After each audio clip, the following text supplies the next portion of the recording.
Hello everyone, welcome to the video lecture series of Engineering Mathematics 1. The subject code is BAS103 and here we are in lecture number 6C of unit number 1. So in the last lecture हम लोग बात कर रहे हैं consistency of system of linear equation, जहां पे हम लोग किस तरह से लीनियर इक्वेशन के सॉल्यूशंस क्या होंगे उनको चेक कर रहे हैं. Either there is no solution, infinite solution, unique solution. इसी बेस पे हम लोग क्वेश्चन अटेम्प्ट कर रहे हैं. तो प्रीवियसली हम 2 लेक्चर्स में हम इनके ऊपर क्वेश्चन कर चुके हैं, जहां पे एक लेक्चर में मैंने बात की थी क्वेश्चन सॉल्व किया था जहां पे यूनिक सॉल्यूशन था. एक लास्ट लेक्चर में हम लोगों ने क्वेश्चन सॉल्व किया जहां पे इनफाइनाइट सॉल्यूशन था. Now, in this lecture again मैं इसी टॉपिक के ऊपर बात करने वाला हूं. We will again check the consistency of system of linear equation. हम इसी के बारे में बात करेंगे, बट और किस टाइप का क्वेश्चन पेपर में आपके कवर अप हो जाता है और आ भी चुका है वो क्वेश्चन मैं यहाँ पे डिस्कस करने वाला हूं. तो स्ट्रेट फॉरवर्ड अपना लेक्चर स्टार्ट करते हैं on the same topic, that is consistency check of system of linear equation. So here is another question number 3 says find for what values of lambda and mu the system of linear equations, these are the set of linear equation, has a unique solution, no solution, infinite solution. And then once we find the solution, also find the solution for lambda is equal to 2 and mu is equal to 8. So basically question के अंदर second part को मैं बाद में consider करूंगा, अभी मैं इस पर नहीं आ रहा हूं. फर्स्ट पार्ट क्या कहता है कि फर्स्ट पार्ट कहता है अभी फिर से वही 3 इक्वेशन आपको दी गई है, बट इस केस में अब की बार यहाँ पे lambda and mu they are 2 constant और उन 2 कांस्टेंट के रिस्पेक्ट में हमें बताना है कि कब हमारी इन 3 इक्वेशंस का सॉल्यूशन यूनिक होगा या नो सॉल्यूशन होगा या फिर इनफाइनाइट होगा. राइट, सो प्रोसीड उसी मैनर में करना है, बट क्वेश्चन को पूछने का तरीका थोड़ा सा बदल दिया है. तो क्वेश्चन हम प्रोसीड उसी मैनर में करने वाले हैं. कैसे? सबसे पहले स्टेप हमारा क्या होता है, will form the equation in the form ax is equal to b, so that हमें a मैट्रिक्स और b मैट्रिक्स मिले जिससे हम ऑगमेंटिंग मैट्रिक्स बना पाए. तो अगर मैं यहाँ पे a मैट्रिक्स फॉर्म करूं यानी कि इसे मैट्रिक्स फॉर्म में लेके आऊं तो x का कोफिशिएंट 1, y का कोफिशिएंट 1, z का कोफिशिएंट 1.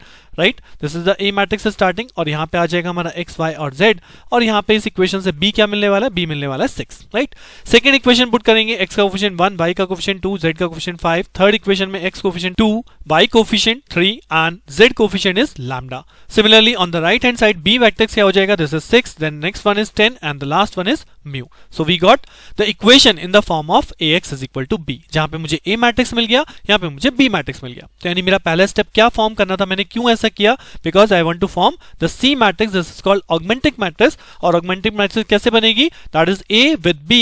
तो यहाँ पे हम लोग a मैट्रिक्स लिख चुके हैं, उस a मैट्रिक्स के साथ अगर b मैट्रिक्स को ज्वाइन कर दें, सो 111 join with 6, 125 with 10 and 2 3 lambda with mu, तो ये हमारी बन जाती है augmenting matrix, that is matrix c. Now अब इसके बाद हम लोग क्या करते हैं, अब हम करते हैं calculate the rank of this matrix C. तो रैंक कैलकुलेट करने का सबसे पहला स्टेप कि पहला एलिमेंट क्या होना चाहिए, 1 होना चाहिए. ऑलरेडी है, नो प्रॉब्लम.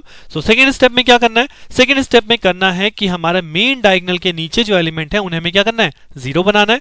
सो अगर मैं इसे 0 बनाऊं, इसे 0 बनाऊं, कैसे 0 बना सकता हूं, if I subtract directly r2 minus r1, अगर मैं यहाँ पे सिंपली r2 माइनस r1 कर देता हूं, किस में चेंज कर रहा हूं, r2 में चेंज कर रहा हूं, r2 माइनस r1 पहला एलिमेंट 0 हो जाएगा.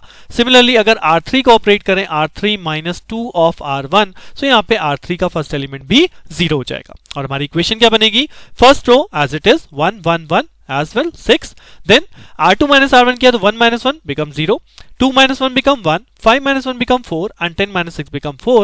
Similarly r3 minus 2 r1 यानी 2 minus 2 it becomes 0, 3 minus 2 become 1, lambda minus 2 become, it will written as lambda minus 2 and mu minus 6 into 2 that is 12, तो mu minus 12. So concept steps वही same चल रहे हैं rank calculate करने के लिए. First element को 1 करना, फिर उसके नीचे के 2 एलिमेंट को 0 करना. अब किस एलिमेंट को 0 करना है, मेन डायगोनल के नीचे एक ही एलिमेंट बचा है, वो कौन है, वो है ये. और इसे मैं 0 कैसे कर सकता हूं, simply if I operate r3 equals to r3 minus r2, यानी r3 में से r2 को सब्ट्रैक्ट कर दें तो 1 माइनस 1, ये थर्ड रो क्या हो जाएगा, 0 minus 0 0, 1 minus 1 this is 0, lambda minus 2 minus 4 यानी ये बन जाएगा लैम्डा माइनस 6 और म्यू माइनस 12 माइनस 4 तो ये हो जाएगा म्यू माइनस 16. यानी कि अगर वापस हम सी मैट्रिक्स को लिखें तो हमें कुछ ऐसे सी मैट्रिक्स ऑब्टेन हो जाएगी, r1 same, r2 same and this is my r3 0 0 lambda minus 6 and mu minus 16. Right, तो यहां तक का स्टेप वही सेम कर लिया हमने, सी मैट्रिक्स बनाई, सी मैट्रिक्स की रैंक कैलकुलेट करने के लिए स्टेप बना लिए और अब हम इस स्टेप तक पहुंच चुके हैं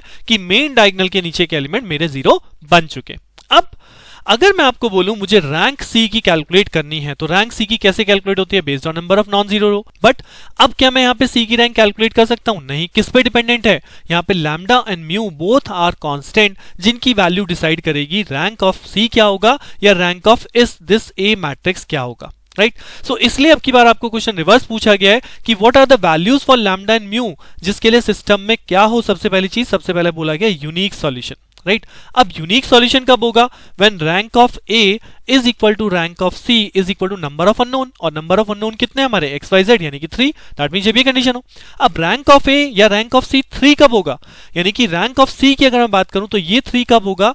ये 3 होगा जब आपकी ये तीनों की तीनों रोज नॉन जीरो रहे। और नॉन जीरो कब रहेंगी? अगर मैं कहता हूं lambda not equal to 6, right? अगर यहाँ पे लैम्डा इक्वल टू 6 नहीं है, लैम्डा की वैल्यू 6 के बराबर नहीं है, तो उस केस में ये वैल्यू यहाँ पे जीरो नहीं हुई। अगर ये वैल्यू जीरो नहीं हुई तो जो ए मैट्रिक्स होगा, this A matrix will have 3 non zeros row, यानी rank of A becomes 3, right? और अगर ये लैम्डा नॉट इक्वल टू 6 है तो ये वाली लाइन नॉन जीरो होने की वजह से कंप्लीट सी मैट्रिक्स भी अगर आप देखोगे वो भी नॉन जीरो रोज कितनी हो जाएंगी? 3 हो जाएंगी, यानी rank of C becomes 3, irrespective of कि म्यू की वैल्यू कुछ भी हो जाए। Mu can be take any value, चाहे वो 16 ही क्यों ना हो। If mu is equal to 16, अगर यहाँ पे जीरो भी क्रिएट हो गया तब भी कोई प्रॉब्लम नहीं है। अगर लैम्डा 6 नहीं है तो ये आपकी नॉन जीरो रो ही कहलाएगी, राइट? यानी कि जो सबसे पहली चीज मुझे यहां ऑब्टेन करनी थी for unique solution, unique solution के लिए both matrix rank should be equal to 3 number of unknowns, और ये कब पॉसिबल है? When lambda not equal to 6, तभी ये चीज पॉसिबल है, म्यू कोई भी वैल्यू ऑब्टेन कर ले। सिमिलरली अब अगर सेकंड केस की बात करूं जहां पे मुझे नो सॉल्यूशन ऑब्टेन करना है कि ऐसी क्या कंडीशन होगी या लैम्डा या म्यू की वैल्यू क्या होगी जिसमें नो सॉल्यूशन हो जाए, तो नो सॉल्यूशन कब होगा? जब rank of A rank of C के बराबर ना हो, तभी नो सॉल्यूशन मिलता है। अब ये कब पॉसिबल है? अगर लैम्डा इज इक्वल टू 6 है, right? Lambda is equal to 6 में ये टर्म जीरो हो जाएगा। ये टर्म जीरो हो गया मींस अगर मैं ए मैट्रिक्स को देख रहा हूं तो ए मैट्रिक्स में केवल 2 ही नॉन जीरो रो बचेंगी, यानी रैंक ऑफ ए क्या हो जाएगा उस केस में? Rank of A is equal to 2। लेकिन अगर म्यू नॉट इक्वल टू 16 है, यानी कि म्यू की वैल्यू 16 के बराबर नहीं है, लैम्डा तो 6 हो गया, ये कंप्लीट जीरो हो गया, 00000, जिससे ए मैट्रिक्स की रैंक हो गई 2।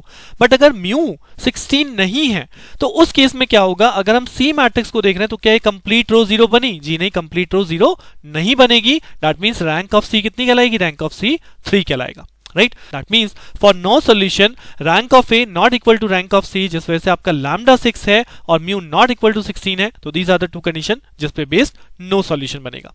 Similarly for the third condition, अभी तक हमने क्या पढ़ लिया? अभी तक हमने पढ़ लिया यूनिक सॉल्यूशन और नो सॉल्यूशन। तो थर्ड कंडीशन क्या है? Third condition for infinite solution. अब इनफाइनाइट कब होता है सॉल्यूशन? इनफाइनाइट होता है when the rank of A is equal to rank of C less than equal to number of unknown, और नंबर ऑफ अननोन यहाँ पे कितने हैं? 3, यानी कि दोनों की रैंक 3 से कम होनी चाहिए। और ये कब होगा? ये होगा अगर एक कंप्लीट रो आपकी क्या हो जाए?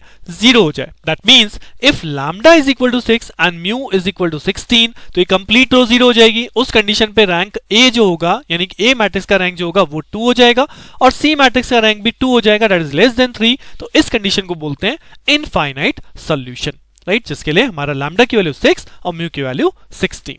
सो कंसिस्टेंसी चेक करने वाले क्वेश्चंस में इस टाइप के क्वेश्चन की वेटेज सबसे ज्यादा है, जो कि आपके प्रीवियस ईयर पेपर में भी बहुत बार पूछा जाता है, बिकॉज यहाँ पे आपका कॉन्सेप्ट भी आता है और उस कॉन्सेप्ट को प्रूव करने के लिए आप कॉन्स्टेंट्स की वैल्यू को भी कैलकुलेट करते हैं, right? So this is the first part of this equation. अगर आपका क्वेश्चन इतना ही आता है तो योर सॉल्यूशन डन। बट अगर क्वेश्चन में, जैसे कि मैंने यहाँ पे राइट डाउन कर रखा है, also find the solution for lambda is equal to 2 and mu is equal to 8। अब अगर ये भी लिखा है कि लैम्डा इज इक्वल टू 2 और म्यू इज इक्वल टू 8 के लिए आप सॉल्यूशन फाइंड आउट कीजिए, सो दैट मींस हमने जो ऑगमेंटिंग मैट्रिक्स कैलकुलेट की थी, लास्ट मैट्रिक्स सी जो हमने कैलकुलेट किया था 1 1 1 6 0 1 4 4 and then 0 0 lambda minus 6 mu minus 16। अब वो कहता है लैम्डा इज इक्वल टू 2 और म्यू इज इक्वल टू 8 के लिए क्या सॉल्यूशन होगा? सो यहाँ पे लैम्डा इज इक्वल टू 2 अगर पुट कर देंगे तो 2 माइनस 6 बिकम माइनस ऑफ 4, और यहाँ पे म्यू की जगह 8 पुट कर देंगे तो 8 माइनस 16 बिकम माइनस ऑफ 8। सो जैसे ही आप वैल्यू पुट करेंगे आपका सी मैट्रिक्स चेंज हो जाएगा, ये हो गया 0 0 minus 4 and minus 8। So C matrix हमारे सामने। अब इससे सॉल्यूशन कैसे कैलकुलेट करते हैं? जी हाँ, इससे हम बना लेते हैं इक्वेशंस। और इक्वेशन कैसे बनती है? ये ए मैट्रिक्स होता है, इस ए मैट्रिक्स में हम एक्स वाई जेड यहाँ पे कंसिडर करते हैं, तो ये इक्वेशन बनेगा x plus y plus z is equal to 6। Similarly the second equation is y plus 4z is equal to 4 and the third equation is minus of 4z is equal to minus of 8. So वही same चीज तीन equation आपने बनाई using back substitution. Third equation आपको z की value दे रही है directly, z is equal to 2. If you know z is equal to 2, then what is the value of y? Y become minus 4, and once we know y and z, then x is equal to this is minus 4, this is plus 2. तो यहाँ बचेगा minus 2 जो उधर जाके हो जाएगा add, तो x become 8. सो अगर आपको क्वेश्चन में ये एडिशनल पार्ट पूछा है कि also find the solution for a particular value of constant, तब आपको ये पार्ट अटेम्प्ट करना है, otherwise your answer becomes the value of lambda and mu for different cases. So after this I hope कि अब हमारा कंसिस्टेंसी चेक जो हम लीनियर इक्वेशंस के लिए पढ़ रहे हैं वो हमारा कंप्लीट होता है. आपको मैंने डायरेक्ट क्वेश्चन और इनडायरेक्ट क्वेश्चन दोनों ही तरह से सॉल्व करवा दिए हैं. Now in the next lecture इसी का यूज करने वाले हैं, इसी टॉपिक को आगे कंटिन्यू करेंगे, but type of linear equation becomes homogeneous equation. तो क्या है होमोजीनियस इक्वेशन और होमोजीनियस इक्वेशन के केस में किस तरह से हम सॉल्यूशंस को कैलकुलेट करेंगे, जानने के लिए मिलते हैं नेक्स्ट लेक्चर में. Keep practicing. Thank you.